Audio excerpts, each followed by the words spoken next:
നമസ്കാരം. SS ദർശനിലേക്ക് നമ്മൾ ഇന്ന് അബ്ദുറഹ്മാന്റെ ഡ്രാഗൺ ഫ്രൂട്ട് ഗാർഡനിലേക്കാണ് വന്നിട്ടുള്ളത്. 40 വർഷത്തെ ദുബായിലെ സേവനം കഴിഞ്ഞ് തിരിച്ചു നാട്ടിലെത്തിയ കണ്ണൂർ പുതിയങ്ങാടി അബ്ദുറഹ്മാൻ ഡ്രാഗൺ ഫ്രൂട്ട് ഗാർഡനിലൂടെ വിജയം കൈവരിച്ച വ്യക്തിയാണ് നമ്മൾ ഇന്ന് പരിചയപ്പെടുന്നത്.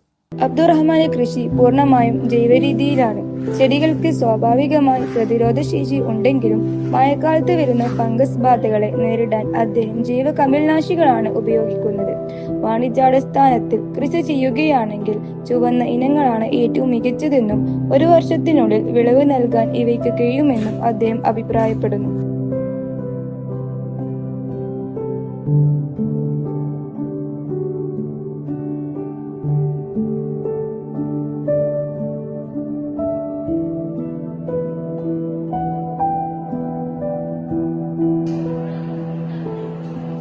എന്തുകൊണ്ടാണ് ഈ മേഖല ഡ്രാഗൺ ഫ്രൂട്ട് ഗാർഡനിങ് മേഖല തിരഞ്ഞെടുക്കാനുള്ള കാരണം എന്താണ്? കാരണം ഞാൻ നാട്ടിൽ വന്നപ്പോൾ എന്തെങ്കിലും ഒന്ന് ചെയ്യണമെന്ന് തോന്നി. എന്തെങ്കിലും വ്യത്യസ്തമായി ചെയ്താലേ എന്നെ 4 പേര് അറിയുള്ളൂ. അറിയാൻ വേണ്ടി തന്നെയാണ് ഞാൻ ചെയ്തിരിക്കുന്നത്. കാരണം എൻ്റെ തോട്ടത്തിൽ നിന്ന് 80ഓളം വെറൈറ്റി ഡ്രാഗൺ ഫ്രൂട്ട് ഉണ്ട്. വ്യത്യസ്തമായ 80 തരം ഡ്രാഗൺ ഫ്രൂട്ട് ഉണ്ട് എൻ്റെ തോട്ടത്തിൽ. മാക്സിമം ഒരു 1000+ ഇപ്പോൾ തൈകൾ എൻ്റെ തോട്ടത്തിലുണ്ട്. അതിൽ കൂടുതലും കൂടുതൽ വെറൈറ്റീസ് ആണുള്ളത്. 80ഓളം വെറൈറ്റി ആണുള്ളത്. ആൾക്കാർ ഇവിടെ കാണാതെ വരുന്നുണ്ടോ? ധാരാളം ആൾക്കാർ വിസിറ്റ് ചെയ്യുന്നുണ്ട് എൻ്റെ ഗാർഡൻ. പുറത്തുനിന്നാണ് കൂടുതൽ വരുന്നത്. കാസർഗോഡ്, കാഞ്ഞങ്ങാട്, പയ്യന്നൂർ, കോഴിക്കോട് ഭാഗത്ത് നിന്ന്, വടകര, അങ്ങനെ ആ ഭാഗത്ത് നിന്നാണ് കൂടുതൽ കണ്ണൂർ ജില്ലയേക്കാൾ കൂടുതൽ എൻ്റെ തോട്ടം വിസിറ്റ് ചെയ്യുന്നത് പുറത്തുള്ള ആൾക്കാരാണ്. കണ്ണൂർ ഡിസ്ട്രിക്ട് ഈ ഡ്രാഗൺ ഫ്രൂട്ട് തന്നെ തിരഞ്ഞെടുക്കാൻ കാരണം എന്താ? ഡ്രാഗൺ ഫ്രൂട്ട് തന്നെ തിരഞ്ഞെടുക്കാൻ കാരണം ഏതെങ്കിലും ഒരു പ്രത്യേകരമായ മേഖല വേണമെന്ന് വിചാരിച്ചിട്ട് തിരഞ്ഞെടുത്ത് തന്നെയാണ്. കാരണം പല മേഖലയിലും വന്നവരൊക്കെ ഇവിടെ വിദേശത്തു നിന്ന് വന്ന് പലരും പല മേഖല തിരഞ്ഞെടുക്കുന്നുണ്ട്. പക്ഷെ അതിൽ കൂടുതൽ പരാജയപ്പെടുകയാണ്. അപ്പോൾ ഞാൻ ഈ മേഖല തിരഞ്ഞെടുത്തതെന്ന് പറഞ്ഞാൽ എൻ്റെ എന്താ പറയുക, വ്യത്യസ്തമായ മേഖല വേണം എന്ന് വിചാരിച്ചുകൊണ്ട് തന്നെയാണ് ഞാൻ ചെയ്തത് ഇത്. അതുകൊണ്ടെങ്കിൽ എന്താ പറയുക, 4 പേര് മൊത്തം നമ്മൾ അറിയണമെങ്കിൽ നമുക്കൊരു വ്യത്യസ്തമായ മേഖല തിരഞ്ഞെടുക്കണം. അതുകൊണ്ട് ഞാൻ ഈ മേഖല തിരഞ്ഞെടുത്താണ്. കുറെ അവാർഡ്സ് കിട്ടിയിട്ടുണ്ട്. പഞ്ചായത്തിൻ്റെ അവാർഡ് കിട്ടിയിട്ടുണ്ട്. എനിക്ക് ബെസ്റ്റ് കർഷകങ്ങൾ അവാർഡ് കിട്ടിയിട്ടുണ്ട്. അതുപോലെ 2-3 കുറേ ടീമുകളുടെ പൊന്നാട കിട്ടിയിട്ടുണ്ട്, അണിയിച്ചിട്ടുണ്ട്. കുറേ എല്ലാ ചാനലും, ഒരുവിധം എല്ലാ ചാനലുകാരും ഇവിടെ വന്നിട്ടുണ്ട്. അതുപോലെ തന്നെ എല്ലാ പത്രത്തിലും എൻ്റെ റിപ്പോർട്ടുണ്ട്. ഈ 3 വർഷമായി ഞാൻ ഇത് തുടങ്ങിയിട്ട് എല്ലാ ചാനലിലും ഉണ്ട്. ഈ TV മുതൽ എല്ലാം, നമ്മൾ കണ്ണൂർ വിഷൻ എല്ലാ വിഷയത്തിലും ഉണ്ട്. ഫ്രൂട്ട്സ് അല്ല തൈകളാ എന്താ ഈ വിൽക്കുന്നത്? ഞാൻ ഫ്രൂട്ട്സ് വിൽക്കുന്നില്ല. കാരണം വ്യത്യസ്തരമായ പലതരം ഫ്രൂട്ട്സുകളാണ് എൻ്റെ തോട്ടത്തിലുള്ളത്. അത് എൻ്റെ എനിക്ക് visitors, guest, relative, friends and ഇവിടുത്തെ അയൽവാസികൾക്ക് എല്ലാവർക്കും തന്നെ ഞാൻ തിന്നാൻ കൊടുക്കുകയാണ്. ഇവിടെ വരുന്ന ഫ്രണ്ട്സുകൾക്ക് അതുപോലെ തന്നെ വിസിറ്റേഴ്സിനെല്ലാം ഞാൻ കട്ട് ചെയ്തിട്ടും ജ്യൂസ് അടിച്ചിട്ടൊക്കെ കൊടുക്കുന്നുണ്ട്.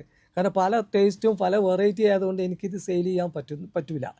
അതാണ് അതിൻ്റെ പ്രത്യേകത. പിന്നെ ഞാനിവിടുന്ന് സെയിൽ ചെയ്യുന്നത് ഇതിൻ്റെ ഇതാണ്, കട്ട് പ്ലാന്റ്സ് ആണ്. ഇതെല്ലാം തൈകളാണ്, വ്യത്യസ്തരമായ തൈകളാണ്. ഈ തൈകളാണ് ഞാൻ വിൽക്കുന്നത്. ഇത് തൈയായിട്ടാണ് ഞാൻ വിൽക്കുന്നത്. ആ ഭാഗമുള്ളതൊക്കെ റെഡ് വെറൈറ്റിയാണ്. ഇവിടുന്ന് ഇങ്ങോട്ട് കാണുന്നതൊക്കെ കുറേ വ്യത്യസ്തരമായ വെറൈറ്റികളാണ്, വ്യത്യസ്തരമായതാണ്. മാർച്ച് മുതൽ എൻ്റെ തോട്ടത്തിൽ ഫ്രൂട്ട്സ് ഉണ്ട്. ഇതിപ്പോൾ നവംബറാണ്. ഇപ്പോൾ എല്ലാ മാസം എനിക്ക് പറിക്കാൻ ഫ്രൂട്ട്സ് ഉണ്ടാവുന്നുണ്ട്, കുറേശ്ശേ ആയിട്ടെങ്കിലും. ഇപ്പോഴും ഫ്രൂട്ട്സ് ഉണ്ട്. ഈ മാസം പറിക്കാനുള്ള ഫ്രൂട്ട്സ് കുറച്ച് ദിവസം കഴിഞ്ഞാൽ റെഡിയാവും. നെക്സ്റ്റ് അടുത്ത മാസം ഡിസംബറിൽ പറിക്കേണ്ടത് അവിടെ കായും പൂവും മുട്ടൊക്കെ ഇടുന്നുണ്ട്. അതന്നെയാണ് എൻ്റെ ഉദ്ദേശം. മറ്റുള്ളവർക്ക് ഇൻസ്പയർ ചെയ്യാൻ തന്നെയാണ് എൻ്റെ ഉദ്ദേശങ്ങൾ. കാരണം ഇന്നിപ്പോൾ കേരളത്തിൽ ഇപ്പോൾ വളർന്നു വരുന്നുണ്ട് ഈ മേഖല. അപ്പോൾ ഇപ്പോൾ ആൾക്കാർ വരുന്നുണ്ട് എൻ്റെ അടുക്ക. ഇതിൻ്റെ സ്റ്റമ്പിങ് തൈ വാങ്ങാനും സ്റ്റമ്പ് വാങ്ങിക്കാനൊക്കെ ആൾക്കാർ വരുന്നുണ്ട്. അത് അപ്പോൾ ഞാൻ പ്രോത്സാഹിപ്പിക്കുകയാണ് ഇതിനെ. എല്ലാവരും ചെയ്യട്ടെ. വളരെയധികം വ്യത്യസ്തമായൊരു ഫ്രൂട്ടാണ്. ഇപ്പോഴാണ് നമ്മൾ കേരളത്തിൽ ഇത് അറിയപ്പെടാൻ തുടങ്ങിയിട്ട് ഇപ്പോൾ 2 വർഷത്തോളം ആയിട്ടുള്ളൂ. ഇപ്പോഴും പലരും കൃഷി ചെയ്യാൻ തുടങ്ങുന്നുണ്ട്, കുറേശ്ശെങ്കിലും. തോട്ടങ്ങളായിട്ട് ഇവിടെ ആരും അങ്ങനെ ചെയ്യുന്നൊന്നുമില്ല. തോട്ടങ്ങളുള്ളത് തിരുവനന്തപുരം, കൊല്ലം, കോട്ടയം, പാലക്കാട്, തൃശ്ശൂർ, ഇവിടുന്ന സ്ഥലങ്ങളിലെ തോട്ടങ്ങളുള്ളൂ. ബാക്കിയുള്ള സ്ഥലത്തുള്ള ആൾക്കാർ 5-10 കുറച്ച് തൈകൾ വാങ്ങിയിട്ട് കൃഷി ചെയ്യാണ്, തോട്ട രൂപത്തിൽ ആക്കിയിട്ട്. ഞാൻ മാത്രമേ ഇവിടെ തോട്ട രൂപത്തിൽ ആക്കിയിട്ടു. എത്രത്തോളം വെറൈറ്റികളാണ് ഈ ഡ്രാഗൺ ഫ്രൂട്ടിലുള്ളത്? ഇപ്പോൾ എൻ്റെ തോട്ടത്തിൽ 80ഓളം വെറൈറ്റികളുണ്ട്. അതിന് കുറച്ചൊക്കെ ഫംഗസ് ബാധിച്ച് നഷ്ടപ്പെട്ടിട്ടുണ്ട്. ഇപ്പോൾ ഏകദേശം ഒരു 70ഓളം വെറൈറ്റി ഇപ്പോൾ നിലവിലുണ്ട്. വ്യത്യസ്തമായ ടേസ്റ്റുകളുണ്ട്. അപ്പോൾ ഒരു അറൗണ്ട് ഒരു 20ഓളം ടേസ്റ്റുകളുണ്ട്. പിന്നെ അതിൽ കൂടുതലുള്ളതെല്ലാം മധുരം കൂടിയത്, മധുരം കുറഞ്ഞത്, അതുപോലെ തന്നെ സ്വീറ്റ് ആൻഡ് സോർ ആയിട്ടുള്ളത്, പിന്നെ ലൈറ്റ് സ്വീറ്റ്, അങ്ങനെ പല തരത്തിലുള്ള പ്രത്യേകതകളാണ് ഇതിനുള്ളത്. ഒരു 15ഓളം എൻ്റെ അനുഭവത്തിലുണ്ട്.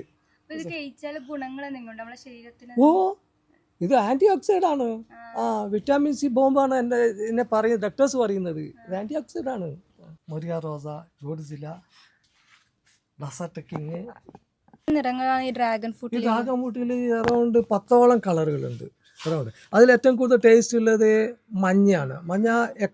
മഞ്ഞയിൽ തന്നെ 3 ടൈപ്പ് ഉണ്ട്. ഒന്ന് എക്വഡോർ പലോറ, ഇതാണ് ഏറ്റവും കൂടുതൽ ടേസ്റ്റ് ഉള്ളത്. വലുപ്പത്തിൽ നോക്കുകയാണെങ്കിൽ ഏറ്റവും കൂടുതൽ വലുപ്പം വരുന്നത് മിസ്റ്റർ വോ. അത് നല്ല സൈസ് കിട്ടും. 800 900 ഗ്രാമോളം കിട്ടും. ഏറ്റവും കൂടുതൽ വലുപ്പം കിട്ടുന്നത് അതാണ് മിസ്റ്റർ വോ. ഡേവിഡ് വോ എന്നും കൂടെ പറയുന്നുണ്ട്. യൂട്യൂബിൽ ചെക്ക് ചെയ്ത് നിങ്ങൾക്ക് മനസ്സിലാവും. മാക്സിമം എല്ലാവരും കണ്ണോണ്ട് പിങ്ക് അത് കാണാനല്ല, കിങ്ങല്ല. നിങ്ങൾ ഗോൾഡ് കളർ ഉണ്ട്, റോസ് ഉണ്ട്, റെഡ് ഉണ്ട്, റോസ് ഉണ്ട്, പിങ്ക് ഉണ്ട്, മറൂൺ കളർ ഉണ്ട്, അതുപോലെ യെല്ലോ ഉണ്ട്, ഗ്രീൻ ഉണ്ട്, സ്ലേറ്റ് കളർ ഉണ്ട്, ഡാർക്ക്. SS ദർശനിൽ നിന്നും ക്യാമറമാൻ ജിയനോടൊപ്പം റിപ്പോർട്ടർ അഫിയ MP.